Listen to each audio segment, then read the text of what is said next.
Praise the Lord. आइए हम परमेश्वर के वचन की ओर चले और हम परमेश्वर के वचन से निकालेंगे निर्गमन की पुस्तक और उसका 12 अध्याय। निर्गमन 12। निर्गमन की पुस्तक 12 अध्याय 15 आयत से आपके सामने पढ़ता हूँ। यहाँ यूं लिखा है, 7 दिन तक अख़मीरी रोटी खाया करना, उसमें से पहले ही दिन अपने अपने घर में से खमीर उठा डालना। परंतु जो कोई पहले दिन से लेकर 7वें दिन तक कोई खमीरी वस्तु खाए, वह प्राणी इजरायलियों में से नाश किया जाए। और पहले दिन एक पवित्र सभा और 7वें दिन भी एक पवित्र सभा करना। उन दोनों दिनों में कोई काम ना किया जाए। आमीन। परमेश्वर की आशीष उसके पवित्र वचन के पढ़े और सुने जाने पर हो। आमीन। बैठते हैं हम लोग। आमीन। सन ऑफ मैन, मैंने कहा था आपसे कि खुदा अगर चाहेगा तो हम थोड़ा सा उसको और देखेंगे, तो हम थोड़ा सा और देखेंगे मिनिस्ट्री के बारे में। मैंने निर्गमन इसलिए पढ़ा क्योंकि निर्गमन की पुस्तक में ये जो पर्व है, हर बात जो पुराने नियम में लिखी हुई है वो हमारे लिए एक दृष्टांत है, वो शैडो होती है। तो जब ये बात की गई है तो ये उस वक्त का पर्व है जब फसह का मेमना बलि किया गया था। आमीन। सो जब यीशु मसीह बलि किया गया, ये उसको रिप्रेजेंट करता है। तो वो जो अख़मीरी रोटी का पर्व है वो हमें कब तक चलाना है? जब तक कि आखिरी सभा नहीं हो रही। आमीन। कहता है पहले दिन तुम्हारी एक बड़ी पवित्र सभा हो और आखिरी दिन भी तुम्हारी एक पवित्र सभा हो। पहले दिन हमारी जो पवित्र सभा हुई वो कब हुई? पेंतेकोस्त के दिन। आमीन। एक बड़ी सभा हुई। उस सभा के बाद हमारी चर्च एजेस शुरू होती है, 7 चर्च एजेस। 7वें दिन जो 7वां कलीसियाई काल है, उस दिन भी एक बड़ी सभा हो। तो 7वीं कलीसियाई काल की शुरुआत कहाँ से हुई? पेंतेकोस्त से। आमीन। जब पवित्र आत्मा उतरा और पवित्र आत्मा ने उतर के और तमाम क्या कहते हैं वहां पे 1906 में 1906 में जब पवित्र आत्मा उतरा था लॉस एंजलिस में, तो वो तमाम जो प्रेरितों ने किया वो यहीं पे किया गया, वो सारी चीजें लोगों ने देखी। आमीन। तो जब ये दो चीजें बताई गई तो ये इतनी इंपॉर्टेंट हैं कि जब सेकंड टाइम में आत्मा वैसे ही उतरेगा, जिसे आप बोलते हो लेटर रेन। आमीन। उसके पार्ट्स हैं लेटर रेन के, teaching rain and preparing rain, ये सब चीजें पार्ट है। तो कहते हैं जब वो आत्मा उतरा और 7वें दिन तुम्हारे लिए पवित्र है, उन 7 दिन में कोई खमीर ना खाया जाए। इसलिए यीशु मसीह क्या कहता है? फरीसियों के खमीर से और शास्त्रियों के खमीर से, और किसके खमीर से? हेरोदेस के खमीर से। 2 खमीर पाए जाते हैं, एक शास्त्रियों का फरीसियों का खमीर और एक हेरोदेस का खमीर। मतलब जो रिलीजन है उसकी टीचिंग से और जो पॉलिटिक्स है उसकी टीचिंग से तुम अलग रहो। आमीन। So you can not merge state and religion. परमेश्वर के वचन में आप मर्ज नहीं कर सकते। आमीन। तो कहता हूं उन दोनों चीजों से आपको क्या करना है? अलग रहना है। वो खमीर है, और वो खमीर एक ऐसा खमीर है जो कि पूरे आटे को खमीरा कर डालता है। तो वो शिक्षाएं आप नहीं मिला सकते। उस शिक्षाओं से हमें बिल्कुल अपने आप को अलग रखना है ताकि हम जो है बिल्कुल अखमीरी हो जाए। तो कहता कोई भी खमीर उस टाइम में ना खाए। आमीन। है कि नहीं? और कहता है कि अगर कोई परदेसी इस फसह के पर्व में शामिल होना चाहे तो वो हो सकता है। कब? जब वो खतना करा ले। सो जब लोग कहते हैं इस बात को कि भाई ये सब इजराइल के लिए, हमारे लिए कुछ नहीं है, तो खुदा उस टाइम में निर्गमन जब इजराइलियों को निकाल रहा है तो कह रहा है अगर कोई व्यक्ति इस फसह में शामिल होना चाहता है तो फिर उसको बोलो कि वो अपना और अपने घराने का खतना कराए, तब वो देसी ही गिना जाएगा। देसी मतलब तब वो इजरायली ही गिना जाएगा। ये कब लिखा हुआ है? इसी में लिखा हुआ है। पढ़िए क्या कहता है। 15 से। है जी? 15 से। हाँ जी। निर्गमन 12 नहीं, अध्याय 15 से नहीं, आप 17। प्लीज 16 से पढ़िए उसको।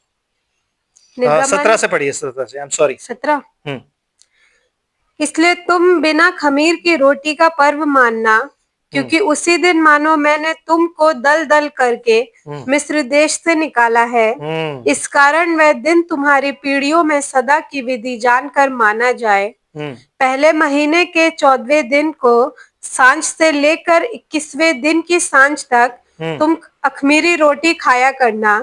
7 दिन तक तुम्हारे घरों में कुछ भी खमीर ना रहे, वरन जो कोई किसी खमीर वस्तु को खाए, चाहे वे देशी हो या परदेशी, वह प्राणी इजरायलियों की मंडली से नष्ट किया जाए। चाहे वो देशी हो या परदेशी, मतलब परदेशी इंक्लूड कर रखा है यहाँ पे। और कोई खमीरी वस्तु ना खाना, अपने सब घरों में बिना खमीर की रोटी खाया करना। तब मूसा ने इजराइल बस बस बस सीधा 47वें वर्ष पे आ जाइए। पर्व का मानना इजराइल की सारी मंडली का कर्तव्य है। और यदि कोई परदेशी तुम लोगों के संग रहकर यहोवा के लिए पर्व को मानना चाहे, तो वह अपने यहाँ के सब पुरुषों का खतना कराए, तब वह समीप आकर उसको माने। और वह देशी मनुष्य के तुल्य ठहरेगा। आमीन आमीन। बस बस बस कहता वो देशी मनुष्य के तुल्य ठहरेगा। आमीन। तो ये व्यवस्था कब दी गई है? तब जब इजराइल निकला था। आमीन। समझ रहे हैं आप?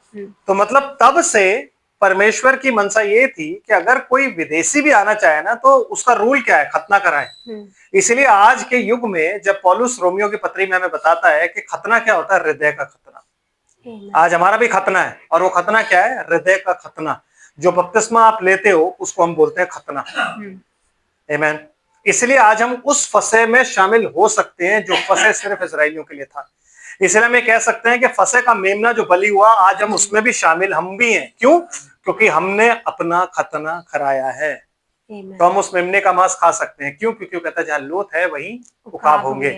आमीन। और लोथ वही खा सकता है जो इजरायली होगा, उसके अलावा और कोई नहीं खा सकता। आमीन। है कि नहीं?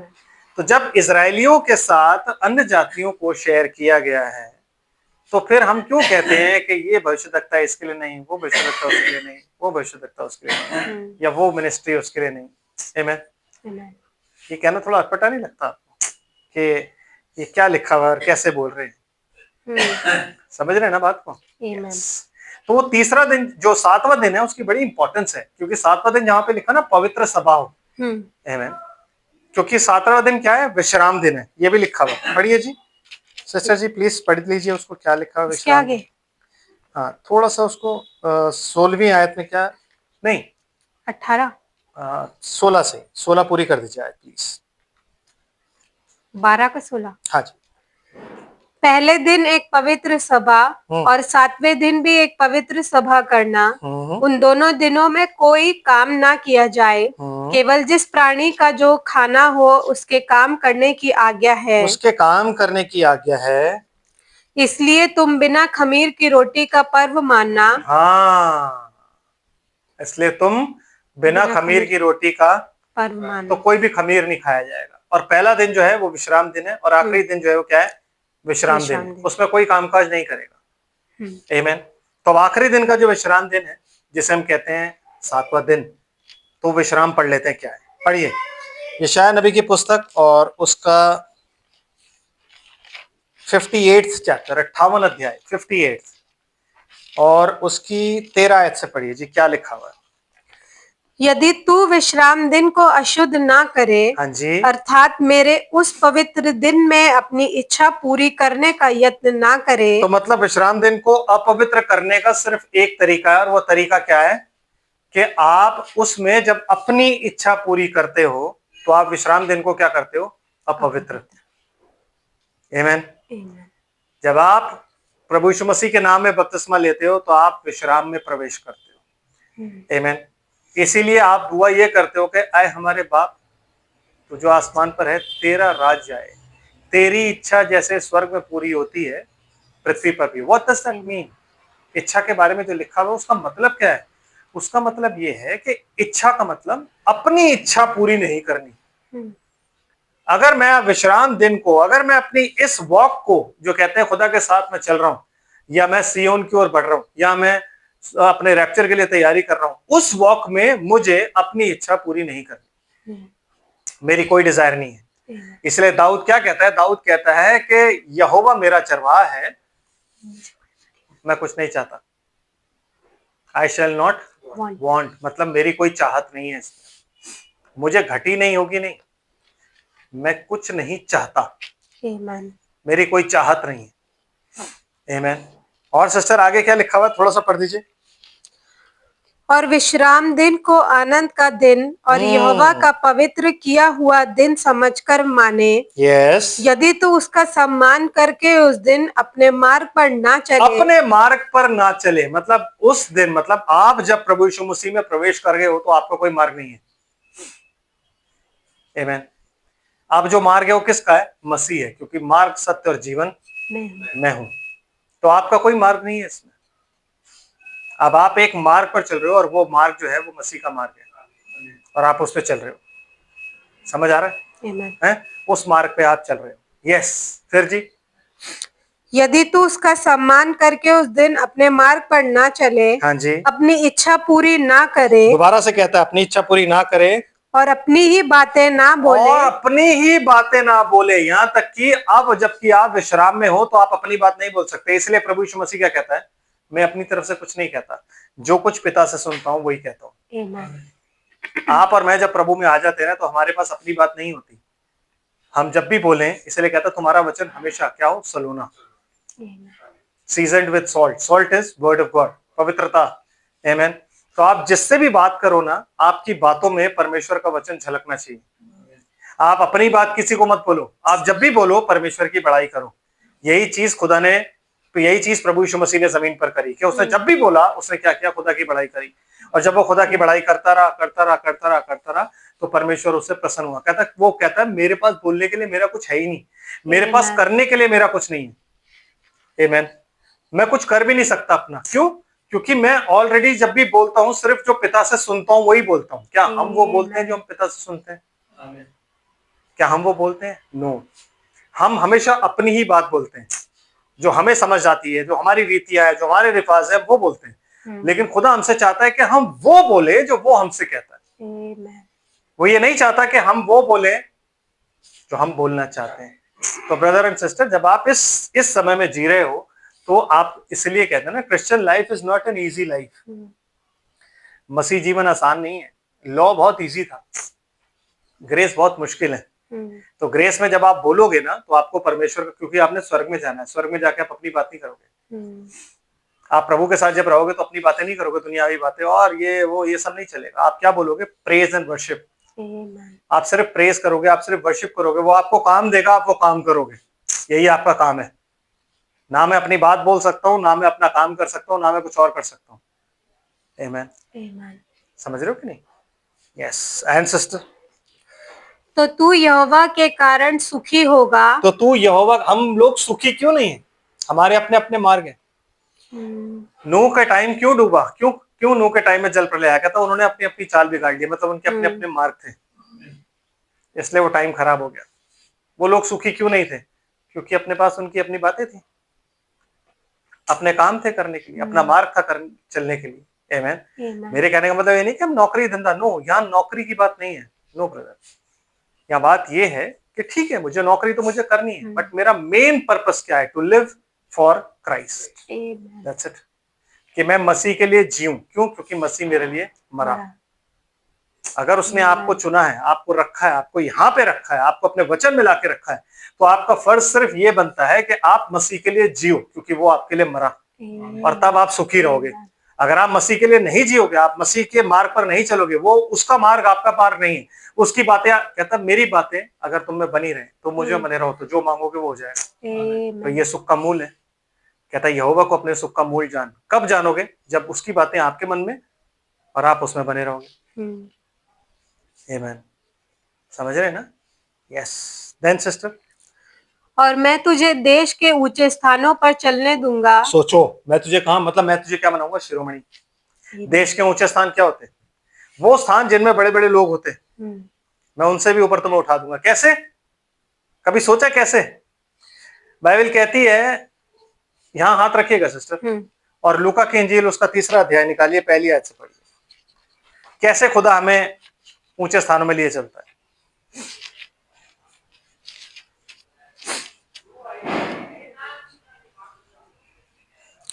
तिबिरियुस कैसर के राज्य के 15वें वर्ष में, जब पिन्तियुस पिलातुस यहूदियों का हाकिम याकीम था और गलील में हेरोदेस, इतूरिया और त्रखोनीतुस में उसका भाई फिलिपुस और अबिलेन में लिसानियास चौथाई के राजा थे।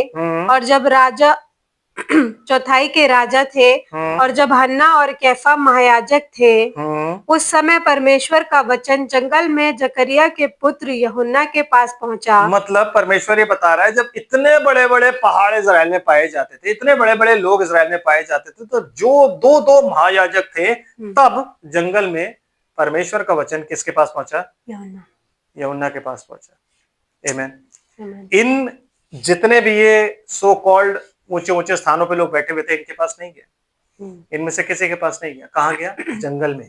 तो जब वो कहता है आपको ऊंचे ऊंचे स्थानों पे, तो मतलब है कि वो वचन, वो ब्लेसिंग, वो रेवलेशन, वो मैनिफेस्टेशन किसी के पास नहीं होगा जो आपको खुदा यूज करके आपको देगा। आमीन। और जब वो आपको देगा तो आपको शिरोमणि बनाएगा। समझ आ रहा है? आपको क्या बनाएगा? शिरोमणि बनाएगा। क्यों? क्योंकि आप उसके लिए इस्तेमाल हो रहे हो। आमीन। कब? जब आप उसके विश्राम दिन को पवित्र मानेंगे। यस। फिर आगे नहीं, यशाया में आना है।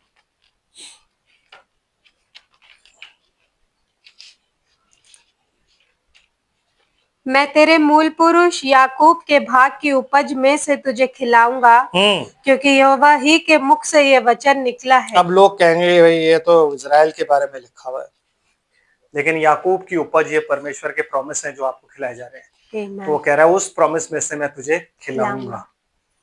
याकूब ने क्या बोया? प्रॉमिस। और उसे क्या? राइचियसनेस। और उसे क्या मिला? प्रॉमिस। तो जो प्रॉमिस याकूब को, इसहाक को और इब्राहिम को मिला, वो सब आप खा रहे हो। उनकी उपज में से आप खा रहे हो। आमीन। और कोई उपज नहीं है, यही उपज है जिसमें से आप खा रहे हो। आज हम उसके भागी हैं। आमीन। तो जब हम इस उपज के भागी हुए हैं, जब परमेश्वर ने हमारे लिए एक विश्राम ठहराया है, तो ये विश्राम दिन हमारा ही है। पौलुस ने सारी चीज अपनी पत्रियों में बताई है कि परमेश्वर का विश्राम अभी पूरा नहीं हुआ है, अभी शब्द का विश्राम बाकी है। तो जो मसीह यीशु में उसके नाम से बपतिस्मा लेके प्रवेश करता है, कहता है वो अपने कामों को खत्म करके परमेश्वर के विश्राम में प्रवेश कर गया। आमीन। समझ आ रहा है? यस। तो इस विश्राम दिन के बारे में हम कैसे जाने? रेवलेशन चैप्टर 10,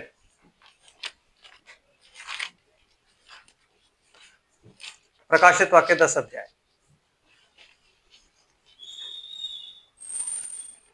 पहली आयत से सिस्टर। मैंने एक और शक्तिशाली स्वर्गदूत को बादल ओढ़े हुए स्वर्ग से उतरते देखा। बस पहला थिस्सलुनीकियों और उसका 4 अध्याय में क्या लिखा हुआ है? नहीं, मत जाइए, मैं बताया था। कहता प्रभु आप ही स्वर्ग से उतरेगा। कब?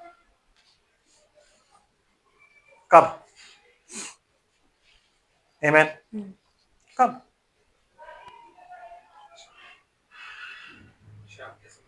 नहीं, प्रभु आप ही स्वर्ग से ललकार, प्रधान दून का शब्द और तुर्री के साथ उतरेगा।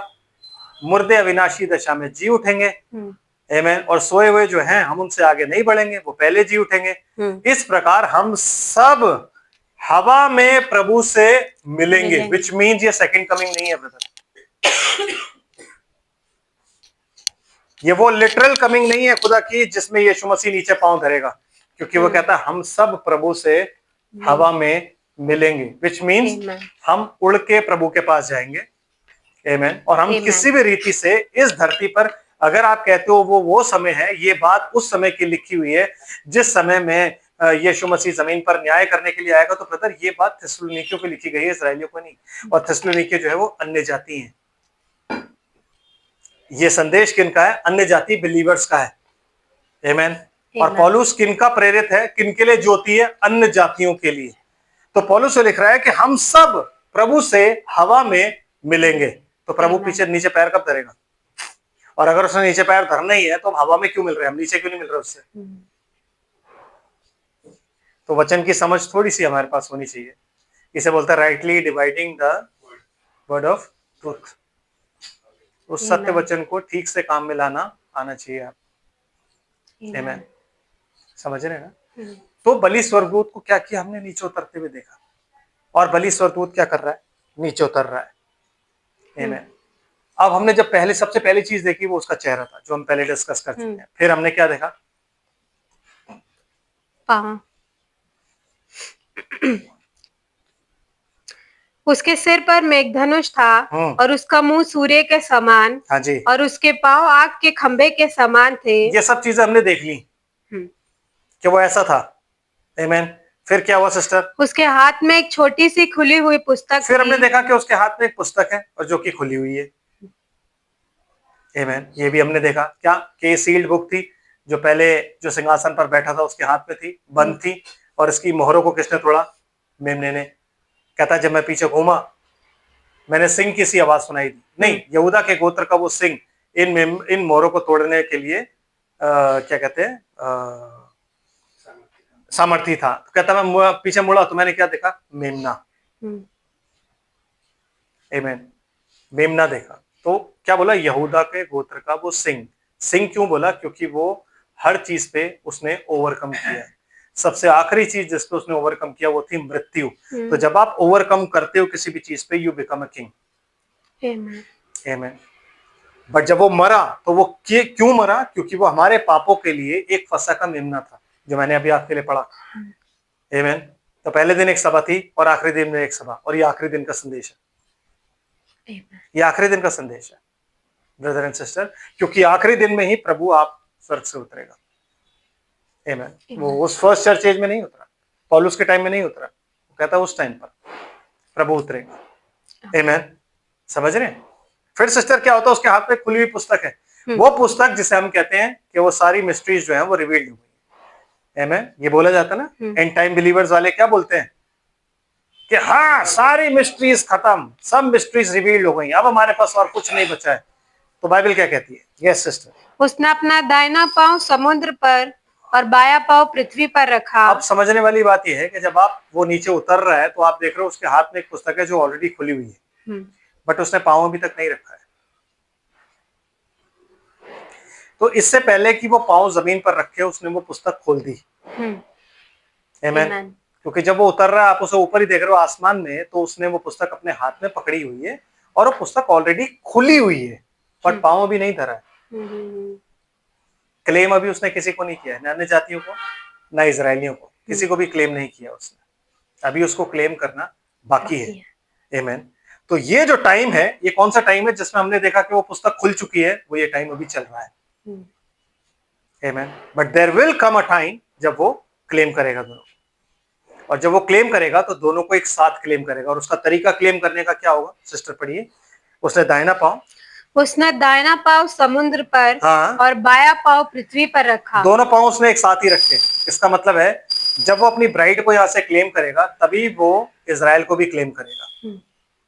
आमेन। और इजराइल को क्लेम करने का तरीका क्या है? उसी वक्त 1,44,000 की मिनिस्ट्री शुरू होगी, सॉरी 2 प्रॉफिट्स की मिनिस्ट्री शुरू होगी, 2 गवाहों की, 2 विटनेसेस की, जो 1,44,000 को लेके आएंगे।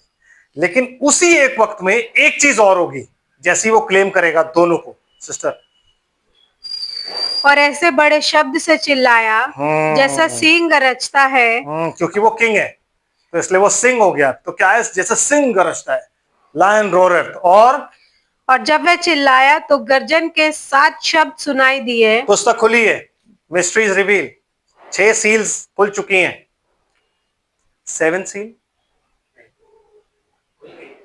यस, 7 सील खुल चुकी है, क्योंकि यूहन्ना ने देखा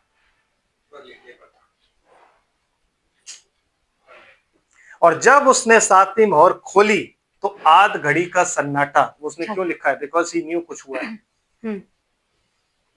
और जब ये 7 गर्जन के शब्द हुए तो वो लिखने पर था, उसे बोला मत लिख, बुक ऑलरेडी खुली हुई है, लेकिन ये चीज ऐड करनी थी। तो उसे क्या बोला गया? ये तू मत लिख। और ये कब हुआ? जब उसने दोनों पैर रखने के बाद वो चिल्लाया। आप इस चीज को समझो कि जब आप इस पृथ्वी पर ही होगे ना, तो आप उन 2 विटनेसेस की, prophet Moses and prophet Elijah की मिनिस्ट्री को सुनोगे होते हुए कि वो वहां पे प्रचार करना शुरू हो गए। आमेन। अपने कानों से आप सुनोगे, आपका ट्रांसफॉर्मेशन हो चुका होगा, आप थियोफनी देह में आ चुके होगे, और तब आप सुनोगे कि वहां पे वो शुरू हो गया। वाई? क्योंकि जैसे ही वो दोनों के ऊपर पैर रखेगा, रखते ही 7 थंडर्स, यस 7 थंडर्स प्रीच होंगे। और जो जो वो 7 थंडर्स सुनेगा, जो जो क्या, वो 7 थंडर्स मूर्ख कुंवारियां, बुद्धिमान कुंवारियां सब सुनेंगे, लेकिन रिसीव कौन करेगा? सिर्फ बुद्धिमान कुंवारियां। आमेन। क्यों? क्योंकि उनके पास एक्स्ट्रा ऑयल है, उनको आदत है रेवलेशन की, उनको ये आदत है कि वो जो रेवलेशन नबी ने नहीं प्रीच किया और अभी चल रहा है ना, उनको आदत है वो सुनने की। कल मैं बहुत अच्छा मैसेज सुन रहा था ब्रदर प्रसन्ना का, कहते हैं कि बाइबल जो है, हम सोचते हैं बाइबल इतनी है जितना ये खुदा है, लेकिन यूहन्ना की इंजील में क्या लिखा है कि जो जो काम मसीह ने किए, यीशु मसीह ने किए, अगर वो लिखे जाते तो वो पुस्तक के इस जगत में भी ना समाती। और आप कहते हो यही सिर्फ खुदा है? नो, खुदा इससे बहुत परे है, बहुत बड़ा है, बहुत विशाल है। ये सिर्फ इसलिए लिखी गई ताकि हमारे लिए जरूरी है, ये भी लिखा हुआ उसमें, ये बातें इसलिए लिखी गई ताकि ये तुम्हारी आत्मिक उन्नति का कारण बना, ये तुम्हारे लिए जरूरी है। आमीन। समझ रहे? तो ऐसी बहुत सी चीजें हैं जो यहां नहीं लिखी गई हैं, लेकिन यीशु मसीह ने करी, तो इसलिए ऐसी बहुत सी चीजें हैं जो कि यूहन्ना ने वहां पे लिखना चाहा, बट वो नहीं लिखना चाहा। जब उसने देखा 7 गजरों के शब्द से जो कुछ उसने सुना वो लिखने पर था, उसे बोला मत लिख, उसे तुम बोला तुम मत लिख, ये सब चीजें लिखने की तेरे को जरूरत नहीं है। आमीन। समझ रहे ना? यस। तो वो जो यीशु मसीह ने काम किए हैं, कहता तुम इनसे बड़े बड़े काम करोगे। आपको क्या पता यीशु मसीह ने क्या काम किए? क्योंकि जितने काम उसने किए वो तुम्हें पता ही नहीं, ये तो थोड़े से काम लिखे हैं। ब्रदर, इस एंड टाइम में दुल्हन वो सारे काम करेगी। That is called the revival of bride. वो जो 40 दिन का समय है ना, उसमें यही काम होगा। आमीन। उसमें जो उसने किया है इस पृथ्वी पर, जो पुस्तकें नहीं समाती, वो भी आप जान जाओगे। सिर्फ यही नहीं जानोगे, that is called the extra oil.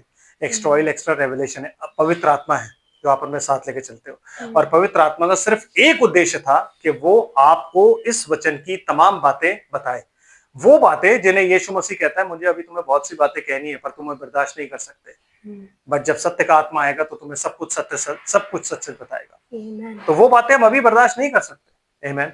लेकिन जब सत्य का आत्मा आएगा तो हमें सब कुछ बताएगा, और उसका हम, इसीलिए आज हमें जो रेवलेशन मिलता है वो रेवलेशन हम प्रीच कर रहे हैं। और जिन्हें आदत नहीं है वो एक्स्ट्रा ऑयल लेकर नहीं चल रहे। आमीन। समझ रहे बात को आप? यस। तो वो लिखने पर था, और क्या हुआ? 7 गर्जन से वो शब्द, क्या शब्द से वो गरजा। यस। जब 7 गर्जन के शब्द सुनाई दे चुके, हाँ जी, तो मैं लिखने पर था, पर मैंने स्वर्ग से ये शब्द सुना, मतलब खुल गई। आमीन। उसने सुना कि क्या है, पर मैंने शब्द से, वो स्वर्ग से, कौन? जो इटर्नल स्पिरिट है, क्योंकि वो घड़ी, वो समय और वो बातें किसके हाथ में? Eternal spirit. पुत्र भी नहीं जानता। तो उसने कहां से सुना? स्वर्ग से सुना। क्या? कि जो बातें गर्जन के उन 7 शब्दों से सुनी है, उन्हें गुप्त रख और मत लिख। गुप्त रख और मत लिख। उन्हें गुप्त रख, वो मिस्ट्री है, उन्हें मत लिख। पुस्तक खुली हुई है, उसके बाद वो बातें लिखनी है, पर उन्हें मत लिख। पुस्तक खुल चुकी है। और क्या बोलता है इंग्लिश में? जब आप पढ़ते हो तो उसमें लिखा voices, uttered the voices. Voices मतलब नबी कहता है इस बात को कि ये 7 अलग अलग वॉइसेस हैं, ये 7 अलग अलग थंडर में 7 अलग अलग वॉइसेस हैं, 7 अलग अलग थंडर है। 7 थंडर्स बोला उसने इनको। जब पहली सील खुली थी तो एक ही थंडर हुआ था। आप उठा के सील्स पढ़ लीजिए, बाइबल में पढ़ लीजिए। जब पहली मोहर खुली तो कहता गर्ज का सा एक शब्द हुआ, और मुझे एक प्राणी ने बोला आ और देख, और मैंने देखा। तो जब पहली मोहर खुली तब एक शब्द, एक गर्जन हुई, उसके बाद कोई गर्जन नहीं। आमीन। उसके बाद कोई भी गर्जन नहीं थी। लेकिन जब ये 7 गर्जन हुए तो 7 गर्जन के अलग अलग शब्द हुए। समझ रहे बात को?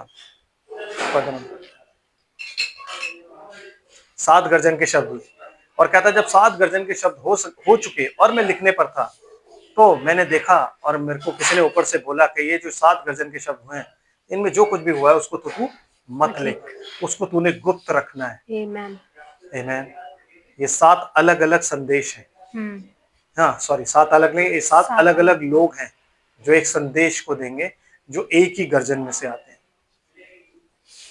एक शेर चिल्लाया, कहता है सिंह गरजा, हम्म,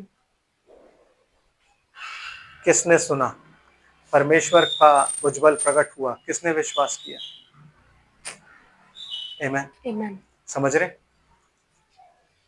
एक बार यीशु मसीह जब क्रूस पर चढ़ाए जाने वाले थे तो अन्य जाति लोग उसके पास पहुंचे और उन्होंने फिलिपुस से मिलकर कहा हमें यीशु से मिला दे। तो यीशु के पास गए और वो बोला कि प्रभु आपसे मिलना चाहते हैं। तो यीशु मसीह ने कहा मेरी अब क्या बोलते हैं, हे पिता मेरी महिमा उस महिमा से कर जो तेरी मेरे जगत में होने से पहले थी। तो पिता ने कहा कर, मैंने तेरी महिमा पहले भी की और अब भी करूंगा। जो आसपास खड़े थे उन्होंने क्या सुना? गर्जन। उन्होंने क्या सुना? गर्जन। तो उन्होंने बोला कि लगता है कोई बादल गरजा या कोई दूत उससे बात किया। यीशु मसीह कहता है ये शब्द मेरे लिए नहीं तुम्हारे लिए। उनकी समझ में वो चीज क्यों नहीं आई? क्योंकि वो समय गर्जन समझने का नहीं था। गर्जन समझने के लिए आपको किस में होना चाहिए? आत्मा में। जब तक आप आत्मा में नहीं आओगे और जब तक आप आयाम को क्रॉस नहीं करोगे, हेवनली प्लेसेस पे नहीं जाओगे, तब तक आप नहीं सुन। स्वर्गीय स्थानों में जब तक आप नहीं बैठोगे नहीं। यूहन्ना पृथ्वी को कहता है छोड़ के हेवनली प्लेसेस में चला गया, ऊपर आ। और जब उसने अपना आयाम क्रॉस कर लिया तब वो सब कुछ देख पाया। इसलिए पौलुस कहता है कि मैं एक मनुष्य को जानता हूँ, ना जाने दे सहित ना जाने दे रहित वो स्वर्ग तक उठा लिया गया। और ऐसी बातें देखी जिनका मुंह पर लाना सही नहीं। 7 थंडर्स ही उसने देखे थे ब्रदर, बट वो मुंह पे नहीं ला सकता क्योंकि वो उसके लिए नहीं था। आमेन। इसीलिए वही चीजें विलियम ब्रैनम ने भी देखी बट वो मुंह पे नहीं ला सकता था, उसे पता ही नहीं था। आमेन। जी सिस्टर जी। जिस स्वर्गदूत को मैंने समुद्र और पृथ्वी पर खड़े देखा था उसने अपना दाहिना हाथ स्वर्ग की ओर उठाया हाँ और जो युगानुयुग जीवता है हाँ और जिसने स्वर्ग को और जो कुछ उसमें है और पृथ्वी को और जो कुछ उसमें है और समुद्र को और जो कुछ उसमें है सिरजा, उसी की शपथ खाकर कहा, उसकी शपथ खाकर कहा अब तो और देर ना होगी। अब तो और देर ना होगी। मतलब उसने क्या बताया कि अब और देर ना होगी। किस चीज की? पढ़िए। वरन 7वें स्वर्गदूत की तुरही फूंकने पर। यहाँ बड़ी प्रॉब्लम है क्योंकि यही सब पकड़ लेते हैं, कहते हैं कि भाई वो जो 7वां दूत है ना ब्रदर, वो कहते हैं 7वां दूत जो है ना वो तुरही जो फूंक रहा है ना, ये तुरही वाला दूत जो है ये वो दूत है जिनके पास 7 तुरियां हैं। प्रकाशित वाक्य 11 अध्याय और 15 आयत निकालिए क्या लिखा है।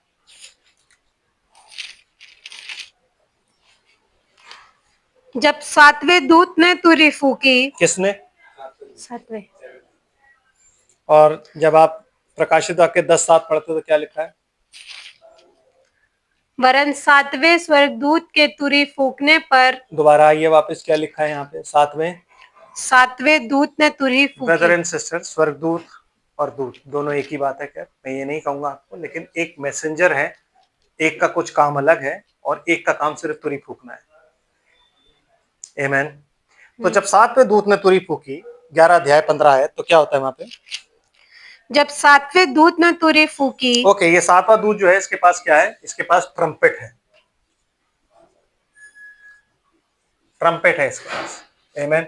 और ये कौन सा दूत है? ये रेवलेशन 11 क्या 15 ट्रम्पटिंग एंजल बोलते हैं इसको, ट्रम्पटिंग एंजल, वो एंजल जिनके पास तुरही है। फिर सिस्टर, तो स्वर्ग में इस विषय के बड़े बड़े शब्द होने लगे, जगत का राज्य हमारे प्रभु और उसके मसीह का हो गया और वह युगानुयुग राज्य करेगा। पढ़ते रहिए। तब 24 प्राचीन जो परमेश्वर के सामने अपने सिंहासन पर बैठे थे, हाँ जी, मुंह के बल गिरकर परमेश्वर को दंडवत करके ये कहने लगे, हे सर्वशक्तिमान प्रभु परमेश्वर जी, जो है और जो था, हम तेरा धन्यवाद करते हैं कि तू अपनी बड़ी सामर्थ को काम में लाकर राज्य किया है। हाँ, तूने अपनी बड़ी सामर्थ को काम में लाकर राज्य किया है। जातियों ने क्रोध किया पर तेरा प्रकोप आ पड़ा है। आमेन। क्या हो गया? तेरा जो प्रकोप है, मैं हिंदी में लिख रहा हूँ इसको, तेरा प्रकोप आ पड़ा है और वह समय आ पहुंचा है कि मरे हुओं का न्याय किया जाए। तो brother, this is called judgment day. Amen. Judgment day, ग्रे क्या, डे ऑफ द लॉर्ड। और क्या लिखा है वहां पे? And the nations were angry, and thy wrath is come. thy wrath is come। तो ये जो wrath है इसको बोलते हैं जजमेंट डे। और wrath is come, and the time of the dead, that they should be judged, and that thou shouldest given reward unto thy servant, the prophets, and to the saints, and then that बस यही यहाँ से हिंदी में चलते हैं। Yes sir. और तेरे दास भविष्यद्वक्ता, नहीं, ऊपर से। अच्छा। और प्रकोप का और वह समय आ पहुंचा कि मरे हुओं का न्याय किया जाए। ठीक है जी, वो समय आ गया जिसमें क्या किया जाए? न्याय। आमेन। और तेरे दास भविष्यद्वक्ताओं का और पवित्र लोगों को और उन छोटे बड़ों को जो तेरे नाम से डरते हैं बदला किसके नाम से डरते हैं वो लोग? Lord Jesus Christ. Amen amen amen. जो तेरे नाम से डरते हैं उन्हें बदला दिया जाए। ये बदला कब दिया जाएगा? यस सर, पढ़िए। बदला दिया जाए और पृथ्वी के बिगाड़ने वाले नष्ट किए जाएं। यस, ये कब होगा? दिस डे, जजमेंट डे, जैसे आप कहते हो day of the Lord, day of the lord. और सिस्टर, तब परमेश्वर का जो मंदिर स्वर्ग में है वह खोला गया। परमेश्वर का स्वर्ग में, मुझे बताओ कोई है मंदिर? कौन सा है?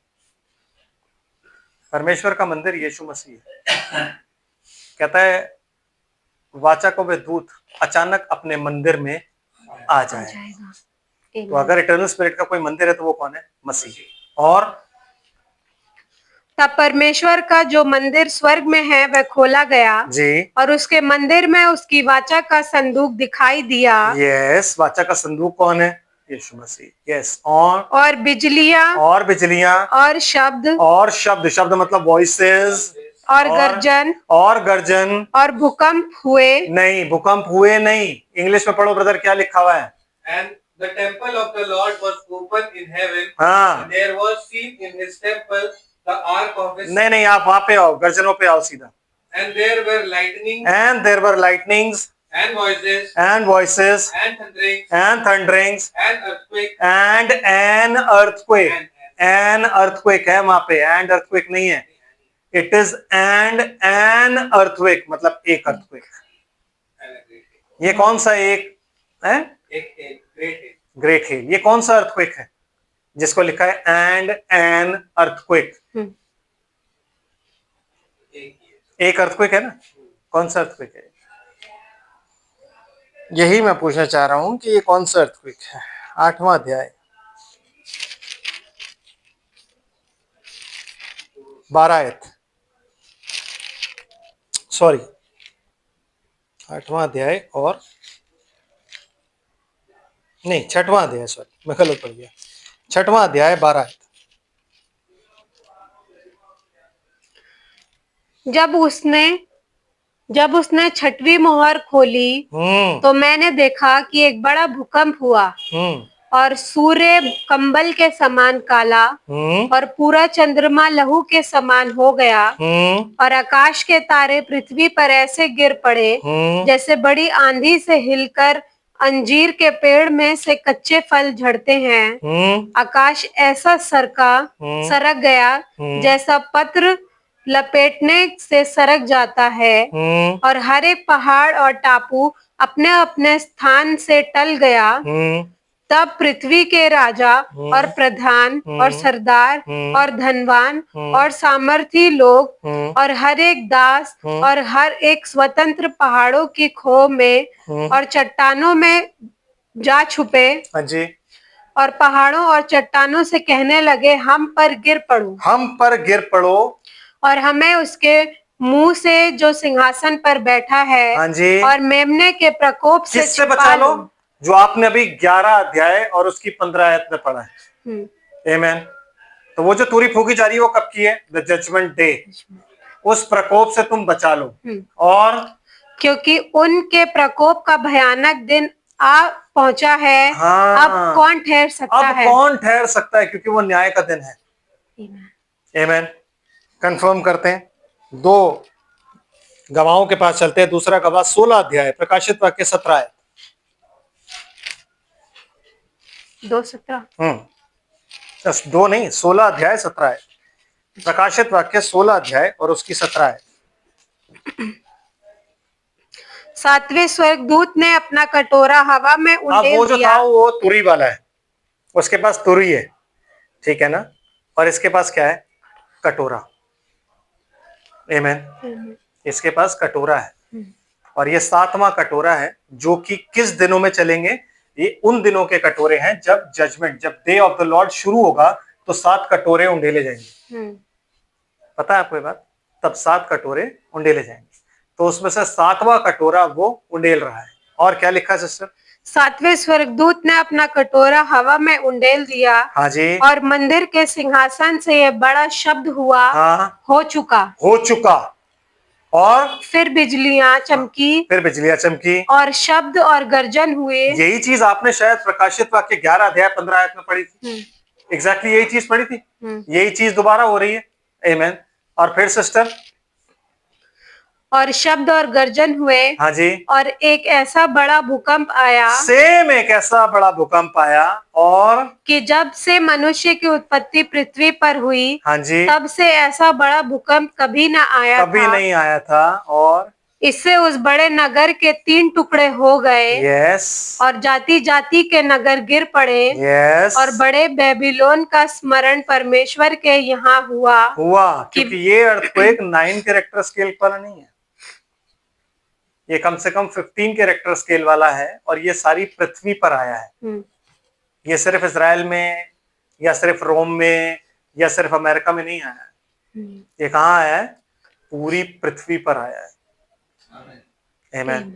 यस। एंड और बड़े बेबीलोन का स्मरण परमेश्वर के यहाँ हुआ। हाँ जी, कि वे अपने क्रोध की जलजलाहट की मदिरा उसे पिलाए। और हर एक टापू अपनी जगह से टल गया जी, और पहाड़ों का पता ना चला। आकाश से मनुष्यों पर मन मन भर के बड़े ओले गिरे। ये भी आपने 11 अध्याय 15 आयत में पढ़ा है। 15 के बाद, सॉरी 15 के बाद जो आयत चल रही थी उसमें पढ़ा है कि बोइंडोल के बाद क्या लिखा है? और ओले, है ना?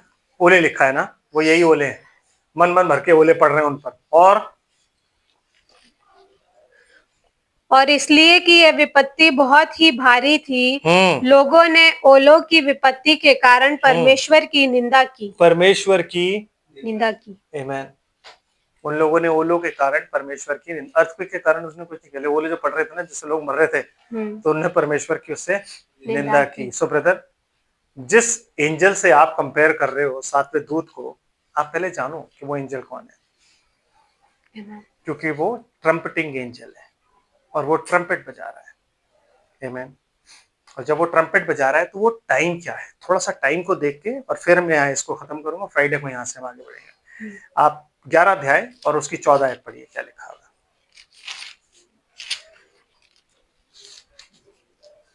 दूसरी विपत्ति बीत चुकी। क्या लिखा हुआ है? दूसरी विपत्ति बीत चुकी। तो ये दूसरी विपत्ति कौन सी है? मैं आपको वो भी थोड़ा सा उसका भी ज्ञात करा दूं। तो सिस्टर, आप प्लीज पढ़िए 8 अध्याय और उसकी 13 आयत। जब मैंने फिर देखा, तो आकाश के बीच में एक उकाब को उड़ते और ऊंचे शब्द से ये कहते सुना, उन 3 स्वर्गदूतों की तुरी के शब्दों के कारण, जिनका फूकना अभी बाकी है, पृथ्वी के रहने वालों पर हाय हाय हाय। तो ये पहली हाय जो है ना, कहता है दूसरी विपत्ति बीत चुकी। तो दूसरी विपत्ति जब बीत चुकी ना, तो ये ट्रम्पटिंग एंजल जो ट्रम्पेट बजा रही है, तीसरी विपत्ति की स्टार्टिंग दे रहा है। ये तीसरी विपत्ति क्या है? तो उसके लिए हमें पहली, दूसरी और तीसरी विपत्ति जानना बहुत जरूरी है। तभी हम ये बता सकते हैं कि जो 7वां दूत है, जिसके बारे में प्रकाशित वाक्य 10 अध्याय 7 आयत में लिखा है, वो ये नहीं है, वो कोई और है, और ये सब कोई और है। आमीन। इनको हम शुक्रवार को जानेंगे, क्योंकि अभी समय हमारे पास कम है। और अगर हमने अभी इसको भी लिया तो समय बहुत ज्यादा हो जाएगा। तब तक आप इस पर मनन करें, इसको समझें, प्रकाशित वाक्य पढ़ें, खुदा से दुआ करें कि वो आपको बुद्धि और रेवलेशन का आत्मा दे ताकि आप इन बातों को जान सकें। आइए हम प्रार्थना करते हैं। स्वर्ग और पृथ्वी के मालिक, हम तेरा बहुतायत से धन्यवाद करते हैं तेरी सारी आशीषों और सारी बरकतों के लिए, तेरे अनुग्रह और तेरे प्रेम के लिए, तेरी दया और तेरी करुणा के लिए।